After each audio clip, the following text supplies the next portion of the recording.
માર્કેન્ડ પુરાણની અંદર એક સતી મદાલસાની કથા છે. આ સતી મદાલસા બહુ જ્ઞાની હતી. એના પતિનું નામ હતું ઋતુધ્વજ. સતી મદાલસા વૈરાગ્યવાન અને આત્મજ્ઞાની સ્ત્રી હતી. હો, એને આત્મતત્વનો સાક્ષાત્કાર કરેલો. પોતે સતી હતી. ઋતુધ્વજ રાજાની સાથે જ્યારે એના લગ્ન થયા ત્યારે એમને પહેલો બાળક થયો ને બાળકનું નામ પાડ્યું વિક્રાંત. બાળક જેવો જન્મ્યો ને, ઘોડિયાની અંદર આ મદાલસા સુવડાવે ને એટલે મદાલસા આ વિક્રાંતને રમકડા રમવા નહોતી હાલતી. મદાલસા એ વખતે પારણિયામાં સુવડાવતા વિક્રાંતને જ્ઞાનની વાતો કરતી. શુદ્ધોશી બુદ્ધોશી નિરંજનોશી સંસાર માયા પરિતજ્યોશી. હે દીકરા, તું મોટો થાય ને એટલે સાંભળી લે, તું શુદ્ધ છે, ચૈતન્ય રૂપ છે, નિર્મળ છે, આત્મા છે. તારે સંસારની મોહ માયામાં પડવાનું નથી. રોજ એકની એક વાતો કરે એટલે શું થાય? બાળક મોટું થયું. મોટું થતાની સાથે જ સીધો જંગલમાં જતો રહ્યો, ભગવાનનું તપ કરવા માંડ્યો. બીજા બાળકનો જન્મ થયો, એનું નામ પડ્યું સુબાહુ.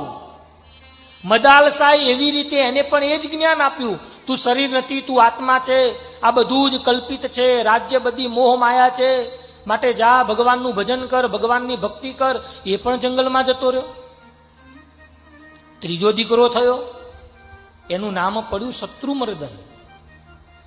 એને પણ મદાલસાએ આત્મજ્ઞાન આપી જંગલમાં મોકલી દીધો. ચોથા દીકરાનો જન્મ થયો, એનું નામ પડ્યું અલર્ક. રાજાને ખબર પડી ગઈ કે આ રાણી જ બધાને જંગલમાં મોકલી દેશે. જેવો અલર્કનો જન્મ થયો ને, રાજાએ તરત એ દીકરાને લઈ લીધો અને દાસીને આપીને કહ્યું, લે તું આને ઉછેરીને મોટો કરજે.